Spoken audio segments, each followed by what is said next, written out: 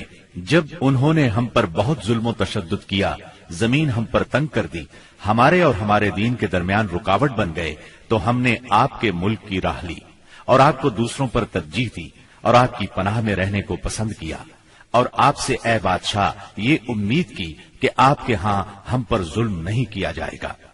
سیدنا جعفر رضی اللہ عنہ کی یہ تقریر سن کر نجاشی نے کہا، کچھ قرآن پڑھ کر سناؤ۔ اس پر سیدنا جعفر رضی اللہ عنہ نے سورہ مریم کی ابتدائی آیات تلاوت کی۔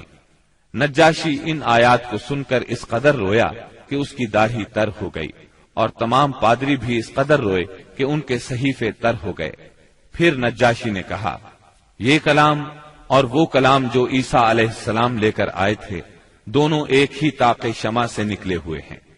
اس کے بعد اس نے قریش کے دونوں نمائندوں سے مخاطب ہو کر کہا، تم لوگ چلے جاؤ، اللہ کی قسم میں انہیں تمہارے حوالے نہیں کر سکتا، اور نہ ان کے خلاف کوئی چال چلی جا سکتی ہے۔ دوسرے دن عمرو بن عاص نے ایک خطرناک ترین تدبیر اختیار کی۔ نجاشی سے جا کر کہا، اے بادشاہ، یہ لوگ عیسیٰ علیہ السلام کے بارے میں ایک بڑی بات کہتے ہیں۔ اس پر نجاشی نے پھر مسلمانوں کو بلوایا اور سیدنا عیسیٰ علیہ السلام کے بارے میں سوال کیا۔ سیدنا جعفر رضی اللہ عنہ نے فرمایا، ہم ان کے بارے میں وہی بات کہتے ہیں جو نبی صلی اللہ علیہ وسلم لے کر آئے ہیں، یعنی وہ اللہ کے بندے ہیں، اس کے رسول، اس کی روح اور اس کا وہ کلمہ ہے جسے اللہ نے کنواری پاک دامن مریم علیہ السلام کی طرف القاء کیا تھا۔ اس پر نجاشی نے زمین سے تنکا اٹھایا اور کہا، اللہ کی قسم جو کچھ تم نے کہا ہے اس سے عیسیٰ علیہ السلام اس تنکے کے برابر بھی بڑھ کر نہیں تھے، چنانچہ تم لوگ میرے ملک میں امن اور چین سے رہو، جو تمہیں گالی دے گا اس پر تاوان لگایا جائے گا۔ مجھے سونے کا پہاڑ ملے تو بھی میں گوارا نہیں کروں گا کہ تم میں سے کسی کو ستایا جائے۔ اس کے بعد اس نے حکم دیا کہ قریش کے نمائندوں کو ان کے تحفے واپس کر دیے جائیں۔ چنانچہ یہ دونوں صاحبان منہ لٹکائے واپس مکہ لوٹ آئے، اور مسلمانوں نے وہاں اچھے دیار میں اچھے ہمسائے کے ساتھ قیام کیا۔ بہرحال مشرکین کی چال ناکام ہو گئی۔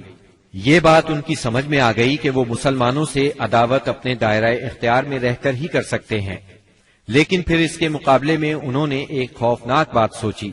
دراصل انہیں اچھی طرح احساس ہو گیا تھا کہ اس مسئلے سے نمٹنے کے لیے ان کے سامنے دو ہی راستے رہ گئے ہیں، یہ کہ رسول اللہ صلی اللہ علیہ وسلم کو طاقت کے ذریعے تبلیغ سے روک دیں یا پھر آپ کے وجود ہی کا صفایا کر دیں۔ تاہم دوسری صورت ان کے لیے بہت مشکل تھی، اس لیے کہ ابو طالب آپ کے محافظ تھے اور وہ مشرکین کے عزائم کے سامنے آہنی دیوار تھے۔ اس لیے یہی مفید سمجھا گیا کہ ابو طالب سے دو باتیں کی جائیں۔ اس تجویز کے بعد سرداران قریش ابو طالب کے پاس گئے اور بولے، اے ابو طالب، آپ ہمارے درمیان بہت عزت اور شرف والے ہیں، ہم نے آپ سے گزارش کی کہ اپنے بھتیجے کو روکیے، لیکن آپ نے نہیں روکا۔ آپ یہ بات یاد رکھیں، ہمارے آباء و اجداد کو گالیاں دی جاتی ہیں، ہم برداشت نہیں کر سکتے۔ ہماری عقلوں کو اور سمجھ بوجھ کو حماقت کہا جائے، ہمارے خداؤں کی عیب جوئی کی جائے، یہ ہم ہرگز برداشت نہیں کر سکتے۔ آپ انہیں روک لیجئے، ورنہ پھر ہم آپ سے اور ان سے ایسی جنگ چھیڑ دیں گے کہ ایک فریق کا صفایا ہو کر رہے گا۔ ابو طالب پر اس زوردار دھمکی کا بہت زیادہ اثر ہوا۔ انہوں نے رسول اللہ صلی اللہ علیہ وسلم کو بلا کر کہا، بھتیجے، تمہاری قوم کے لوگ میرے پاس آئے تھے اور ایسی ایسی باتیں کہہ گئے ہیں، اب مجھ پر اور خود اپنے آپ پر رحم کرو، اس معاملے میں مجھ پر اتنا بوجھ نہ ڈالو جو میرے بس سے باہر ہے۔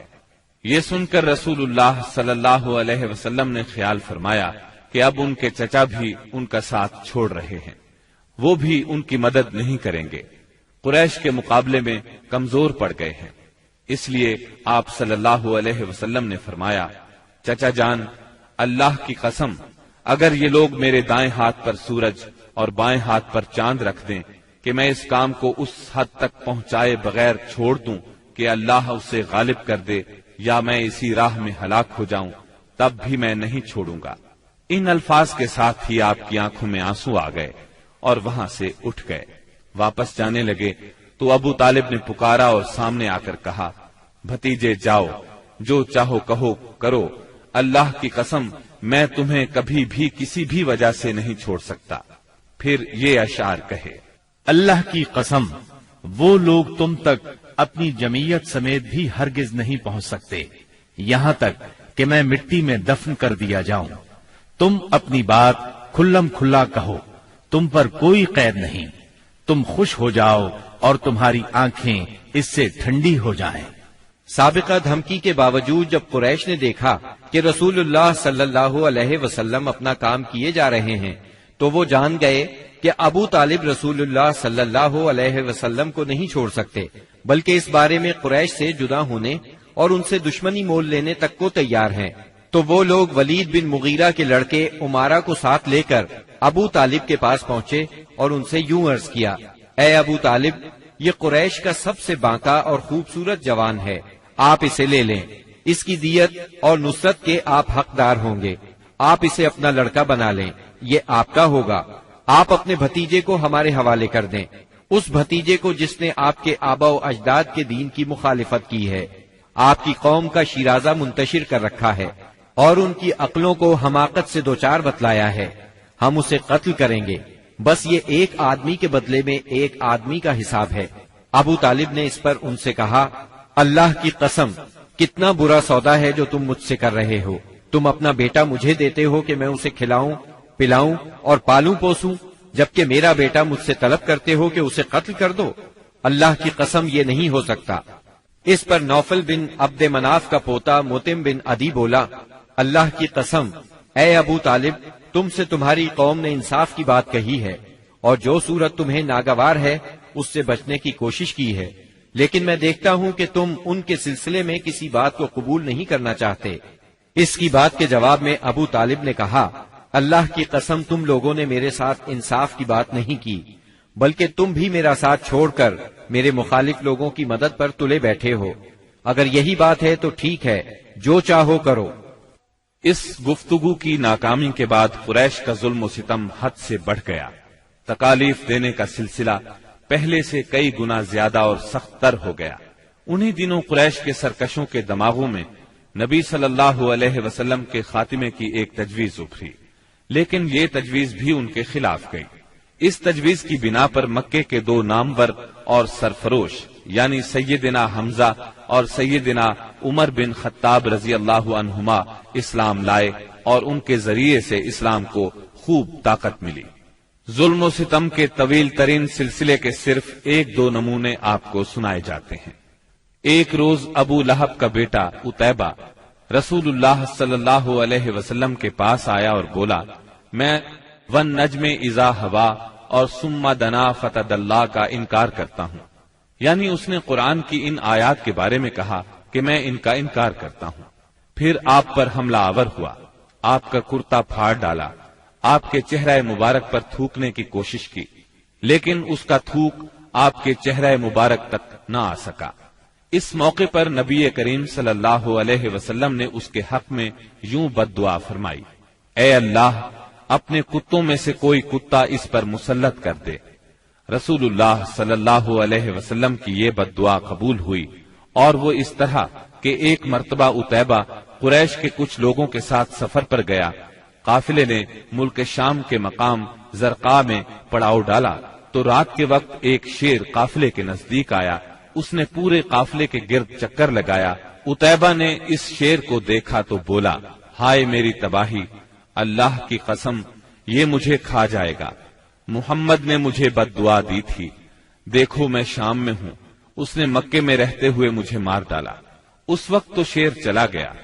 لوگوں نے عتیبہ کو دلاسا دیا کہ فکر کرنے کی کوئی بات نہیں، پھر اس کی حفاظت کی خاطر اس کے چاروں طرف جانور کھڑے کر دیے تاکہ اگر رات کے وقت شیر آ جائے تو اتیبہ کی بجائے کسی جانور کو کھا لے، اتیبہ کی طرف رخ نہ کرے۔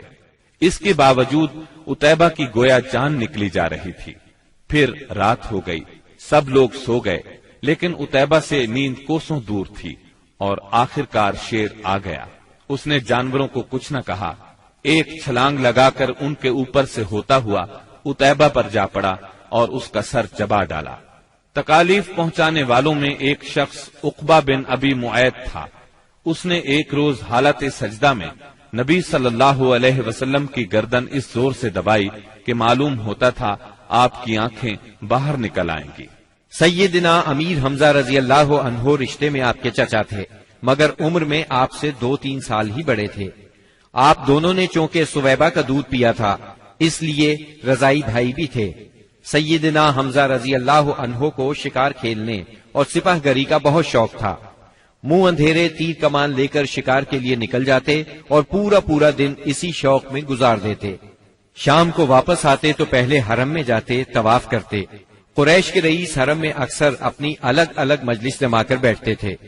سیدنا حمزہ کی ان سب سے اچھی دوستی تھی، اس لیے سب لوگ ان کی بہت قدر کرتے تھے۔ ایک روز نبی اکرم صلی اللہ علیہ وسلم کوہ صفا پر بیٹھے تھے، اتنے میں ابو جہل آیا اور آپ کو دیکھتے ہی آگ بگولا ہو گیا، آپ کو گالیاں دینے لگا۔ آپ خاموش رہے، اس خاموشی سے اس کا پارا اور چڑھ گیا۔ اس نے ایک پتھر اٹھایا اور آپ کے سر پر دے مارا، آپ کا سر زخمی ہو گیا، خون بہنے لگا۔ شام کو سیدنا حمزہ رضی اللہ عنہ شکار سے لوٹے تو عبداللہ بن جدعان کی لونڈی نے بتایا کہ آج آپ کے بھتیجے محمد کو ابو جہل نے سخت تکلیف پہنچائی ہے، آپ زخمی ہو گئے ہیں۔ سیدنا حمزہ رضی اللہ عنہ نے یہ سنا تو غصے سے بھڑک اٹھے، آخر آپ ان کے قریبی عزیز تھے۔ سیدھے ابو جہل کے پاس گئے اور بولے، تو میرے بھتیجے کو گالی دیتا ہے، حالانکہ میں اسی کے دین پر ہوں۔ اس کے بعد کمان سے اس زور سے مار ماری کہ ابو جہل اس کمان سے زخمی ہو گیا۔ اب سیدنا حمزہ رضی اللہ عنہ آپ صلی اللہ علیہ وسلم کے پاس پہنچے اور بولے، بھتیجے تمہیں یہ سن کر خوشی ہوگی کہ میں نے ابو جہل سے تمہارا بدلہ لے لیا ہے۔ اس پر نبی اکرم صلی اللہ علیہ وسلم نے فرمایا، چچا میں ایسی باتوں سے خوش نہیں ہوا کرتا، اگر آپ میری خوشی چاہتے ہیں تو اس کا آسان اور سیدھا سادہ طریقہ یہ ہے کہ آپ مسلمان ہو جائیں۔ سیدنا امیر حمزہ رضی اللہ عنہ کے دل پر اس جملے کا اتنا اثر ہوا کہ انہوں نے اسی وقت کلمہ پڑھا اور اسلام قبول کر لیا۔ سیدنا حمزہ رضی اللہ عنہ کے ایمان لانے کے 3 دن بعد سیدنا عمر بن خطاب بھی اسلام لے آئے۔ وہ قریش مکہ کے بہت بڑے ستون اور مددگار تھے۔ قریش کی طرف سے بیرونی ممالک سے سفارتی تعلقات رکھنا انہی کی ذمہ داری تھی۔ اسلام قبول کرنے سے پہلے آپ مسلمانوں کے سخت خلاف تھے، بہت سخت گیر تھے، طبیعت میں غصہ بہت تھا۔ ایک رات رسول اللہ صلی اللہ علیہ وسلم خانہ کعبہ کے پاس نماز پڑھ رہے تھے، سیدنا عمر رضی اللہ عنہ نے چھپ کر چند آیات سن لی۔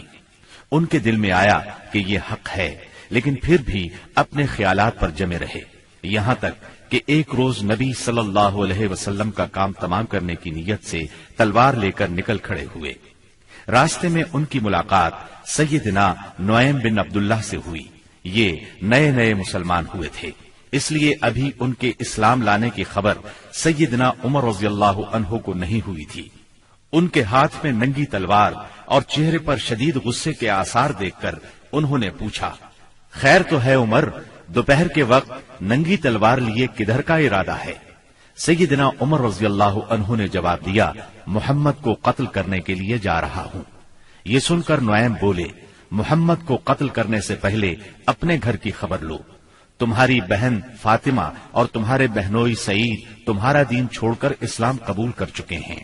سیدنا عمر یہ سن کر آگ بگولا ہو گئے، سیدھے بہن کے گھر پہنچے۔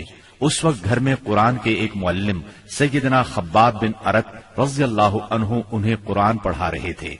دروازے پر دستک کی آواز سن کر ان کی بہن فاطمہ بنت خطاب نے قرآن کے اوراق چھپا دیے۔ خباب بن ارت بھی ایک طرف چھپ گئے۔ اب بہنوئی نے دروازہ کھولا۔ دروازہ کھلتے ہی سیدنا عمر رضی اللہ عنہ نے پوچھا، تم کیا پڑھ رہے تھے، مجھے دکھاؤ۔ ساتھ ہی سعید بن زید کو مارنے لگے۔